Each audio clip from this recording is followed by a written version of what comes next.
Hi, this is Erin Boyer with Compassionate Pet Solutions.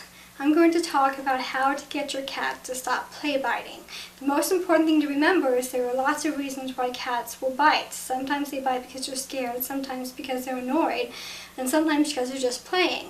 It's important that you identify why your cat's biting. If you think your cat is play biting, then we're going to go through some solutions on how you can redirect that behavior.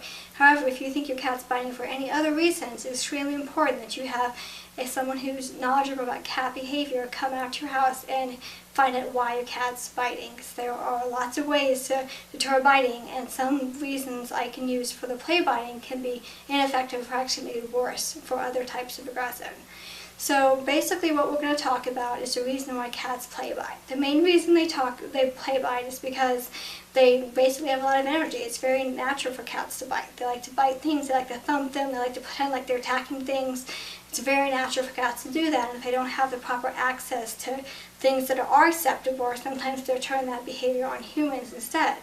Something that can be very detrimental is that if you encourage your cat to play bite. If you encourage your cat to play bite by playing with your hands or trying to get them to attack you, it's really cute when they're little, but it's not cute when they get older. So it's important to never do that. What you do want to do is play with interactive cat toys. So something like the bird is very, very effective. It's my favorite cat toy because it's very fluttery, it looks like a bird, sounds like a bird, and cats love to play with it.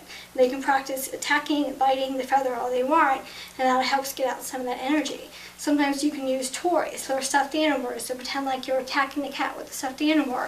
That'll get them to bite the stuffed animal, and then you can let go, and they can let that energy out on that.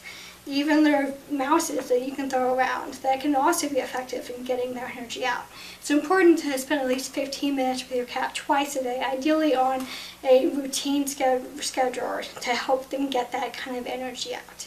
If for some reason your cat does bite you, even though you've tried to redirect them onto other things, there are some things you can do to help get them to stop biting. The first thing you want to do is if your cat does bite you, if he's got your hand in his mouth, the first thing you want to do is freeze. You don't want to pull your hand away, you don't want to move or in any way kind of act like a prey object. You just want to hold still.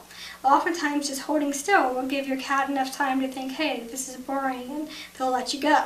And if they do, you can start redirecting them onto the feather toy or onto the other objects that you have that will kind of act like something that they can play with instead of your hand.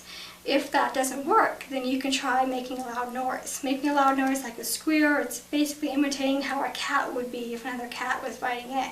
You want to make a high-pitched loud noise. Or if you have a shaker can nearby, you can shake the shaker can and kind of distract him away from biting your hand.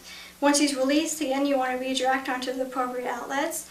But if that still doesn't work, then you can actually push your hand into him. So as he's biting you, you kind of push into his mouth towards him instead of pulling away. And often that will kind of distract him into letting go. Because not like a prey object to move towards, it's more like a prey object to move away. If that doesn't seem to be effective, then you actually have to do a scruff hold on them. A scruff hold is basically where you take the loose skin on the back of their neck and you kind of pry their head away from you.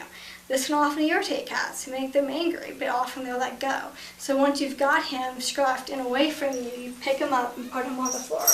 You want him to be away from you because he needs to have a little time to cool down. If you're sitting on the floor, you want to stand up, or if he's on your lap, you want to put him off your lap. But you basically want to make it clear that playtime is over because he's done something that's unacceptable.